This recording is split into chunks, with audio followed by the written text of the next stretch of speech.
একসময় পৃথিবীর যে কোনো জায়গায় যুদ্ধ লাগলে, অর্থনীতি কেঁপে উঠলে সব চোখ ঘুরে যেত এক জায়গায়, ওয়াশিংটন ডিসি। কারণ তখন মনে করা হতো পুরো পৃথিবীর রিমোট কন্ট্রোল আছে আমেরিকার হাতেই। কিন্তু এখন সেই আমেরিকাই কি ধীরে ধীরে একা হয়ে যাচ্ছে? আজকের ভিডিওতে আমরা দেখব কিভাবে শক্তিশালী আমেরিকা নিজের সিদ্ধান্তেই নিজেকে দুর্বল করে ফেলছে। আসসালামু আলাইকুম, আপনারা দেখছেন হেডলাইন বাংলা, যেখানে আমরা বিশ্ব রাজনীতির জটিল বিষয়গুলো সহজ ভাষায় বিশ্লেষণ করি। ভিডিওটা শেষ পর্যন্ত দেখবেন, কারণ শেষের দিকে আছে সবচেয়ে গুরুত্বপূর্ণ প্রশ্ন। একটা সময় ছিল মহল্লায় ঝামেলা হলে যেমন সবাই বড় ভাইয়ের কাছে যায়, তেমনি পুরো পৃথিবী তাকিয়ে থাকত আমেরিকার দিকে। দ্বিতীয় বিশ্বযুদ্ধের পর আমেরিকার শক্তি শুধু অস্ত্র বা অর্থনীতিতে ছিল না, ছিল তার মিত্রদের মধ্যে। লন্ডন, প্যারিস, টোকিও, সিউল সবাই মিলে একটা অদৃশ্য জাল তৈরি করেছিল, যার কেন্দ্রে ছিল আমেরিকা। এই জায়গায় একটা প্রশ্ন, আপনি কি মনে করেন এখনও আমেরিকা আগের মতো শক্তিশালী? কমেন্টে লিখুন আগের মতো বা না। আর ভিডিওটা ভালো লাগলে একটা লাইক দিয়ে দিন। তারপর আসেন ডোনাল্ড ট্রাম্প। তিনি ভাবলেন শক্তি মানেই একা দাঁড়ানো, বন্ধুত্ব নয় দর কষাকষি, এটাই হবে রাজনীতির ভাষা। তিনি ইউরোপকে বললেন নিজের খরচ নিজে দাও, ন্যাটোকে মনে করিয়ে দিলেন হিসাবের খাতা, আর জলবায়ু চুক্তি থেকে বেরিয়ে বললেন আমেরিকা আগে, বাকিরা পরে। শুনতে শক্তিশালী মনে হলেও ভেতরে ভেতরে তৈরি হচ্ছিল দূরত্ব। এখানে আপনার মতামত কি? ট্রাম্পের এই সিদ্ধান্ত সঠিক না ভুল?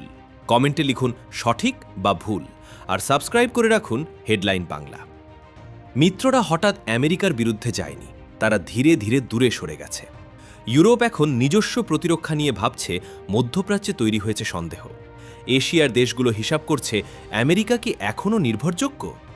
রাজনীতির একটা নিয়ম আছে, শূন্য স্থান কখনো ফাঁকা থাকে না। এই ফাঁকটাই কাজে লাগিয়েছে চায়না। তারা চুপচাপ এগিয়েছে, কোনো স্লোগান ছাড়াই। আমেরিকা যখন বাণিজ্য যুদ্ধ শুরু করল, অন্য দেশগুলো বিকল্প খুঁজতে লাগল। আমেরিকা যখন দূরে সরে গেল, চীন কাছে চলে এলো। আফ্রিকার বন্দর, এশিয়ার রেল লাইন, ইউরোপের বিনিয়োগ, সবখানে চীনের উপস্থিতি।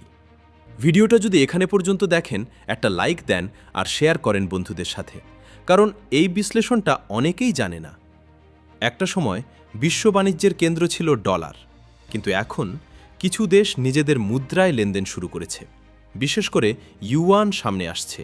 ইরান, রাশিয়া ইতিমধ্যেই বিকল্প পথে হাঁটছে, কারণ মুদ্রা মানেই ক্ষমতা। মধ্যপ্রাচ্যেও পরিবর্তন হচ্ছে। যেখানে আগে ছিল সংঘাত, বিভাজন, এখন দেখা যাচ্ছে সমঝোতা। দেশগুলো বলছে আমরা নিজেরাই সমস্যার সমাধান করতে পারি। এটাই আমেরিকার জন্য বড় ধাক্কা। আমেরিকা এখনও শক্তিশালী, প্রযুক্তি, অর্থনীতি, সামরিক শক্তি। কিন্তু সমস্যা একটাই, বিশ্বাস। বিশ্বাস একবার ভেঙে গেলে সেটা ফেরানো সবচেয়ে কঠিন। বিশ্ব এখন আর একমুখী না, বহুমুখী হয়ে যাচ্ছে।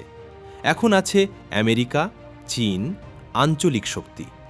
প্রশ্নটা এখন, কে শাসন করবে না, কে কার সাথে থাকবে? শেষ পর্যন্ত একটা কথাই সত্য, কোনো সাম্রাজ্য চিরস্থায়ী না। আজ যারা শীর্ষে, কাল তারা চ্যালেঞ্জের মুখে পড়বে। আর হয়তো আমরা এখন সেই পরিবর্তনটাই দেখছি, আমেরিকা ফার্স্ট থেকে আমেরিকা অ্যালোন। আপনার কি মনে হয়, এটা কি পতনের শুরু নাকি সাময়িক পরিবর্তন? কমেন্টে অবশ্যই জানান।